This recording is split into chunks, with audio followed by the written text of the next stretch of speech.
عودة الروح للجسد، عودة الزمالك قدام الاتحاد السكندري اللي يمكن ده واحد من أهم ماتشات الموسم بالنسبة للزمالك لكذا سبب. أهمهم اللي ده الماتش اللي هيحدد مصيرك في الدوري، لأن لازم بداية الدوري تبقى بفوز عشان تشيل كل الضغوط من عليك بدري بدري، عشان لو لا قدر الله اتعثرت في الماتش ده هتخش في دوام الضغوطات من بدري قوي. وكمان ماتش زي ده عرفنا الفريق لسه متماسك بعد كل الاخبار السلبيه اللي حصلت في اخر الاسبوعين دول، زي ان لعيبه جت متاخر زي عبد الله السعيد وشيكو بنزا، ولاعيبه اصلا لسه ما جاتش زي احمد الجفاري وفان بيزيرا. هل كل ده هيأثر على الفريق في ماتش بكره، خصوصا انك داخل ماتش بكره ده وانت ما عندكش ولا جناح يمين ولا جناح شمال؟ وكمان انت داخل ماتش مش سهل قدام فريق زي الاتحاد السكندري اللي عامل 24 صفقه، اهمهم احمد حمدي وانس وائل الاثنين منك، وضيف عليهم مهاجم خبره زي حسام حسن، ده غير الاسامي اللي عندهم زي ايبوكا. فماتش مش هيبقى سهل خالص، ولازم تنزل وانت مركز وانت مذاكر الماتش كويس، وتحاول تفصل الفريق عن اي مشاكل سلبيه واي ضغوطات،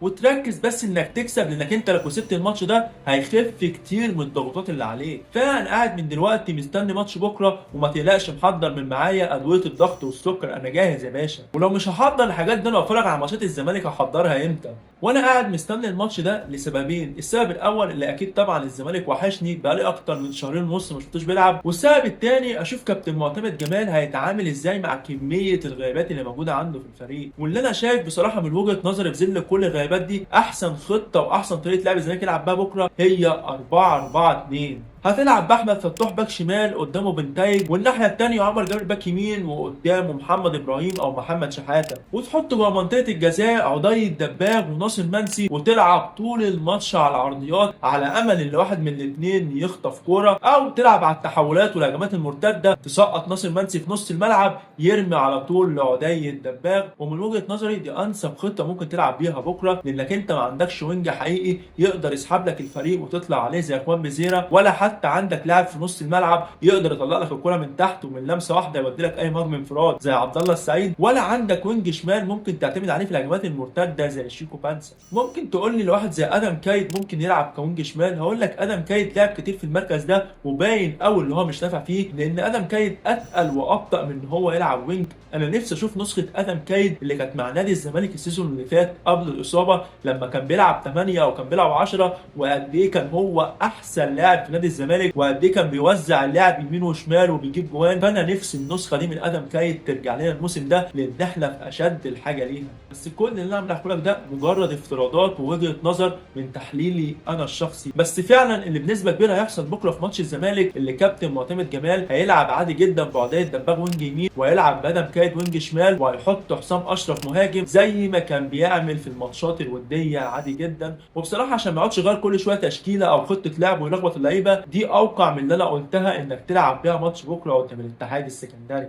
وكده كده في الاخر اي 11 يلعبوا مهما كان اساميهم مهما كان هم مين، كده كده احنا هندعمهم واحنا في ظهرهم، وان شاء الله يقدروا ياخدوا اول 3 نقط لنادي الزمالك في رحله الفوز بالدوري الثاني على التوالي. وتعالى كده بسرعه نتوقع نتائج الجوله الاولى من الدوري المصري، ونبتدي بماتش الزمالك والاتحاد السكندري اللي هيبقى ماتش صعب على نادي الزمالك زي ما انا حكيت لك في الحلقه، بس انا واثق ان نادي الزمالك هيقدر يكسب الماتش ده بصعوبه بنتيجه 2-1. اما بقى ماتش بيراميدز وغزل المحله هو هيبقى ماتش ايزي خالص بالنسبه لبيراميدز، وهيقدر يكسبه بنتيجه 3-0. لو كان كابتن علاء عبعال هو اللي ماسك غزل المحله كنت ممكن اقول لك ماتش صعب والكلام ده كله، بس بيراميدز بالسكواد الحالي قدام المحله مش مع علاء عبعال بيراميدز هينزل يكتسحهم عادي جدا. اما ماتش انبي الشرقيه قدام الاهلي فانا حاسس ان هو هيبقى ماتش رخم جدا على النادي الاهلي لكذا سبب، اهمهم ان ده اول ماتش بالنسبه للشرقيه انبي بعد الدم، ثانيا هيبقى في جمهور في الملعب وده اول مره هتشوفه وانت بتلاعب انبي، والجمهور ده هيشجع الفرقه عشان يقدروا في اول ماتش بعد الدم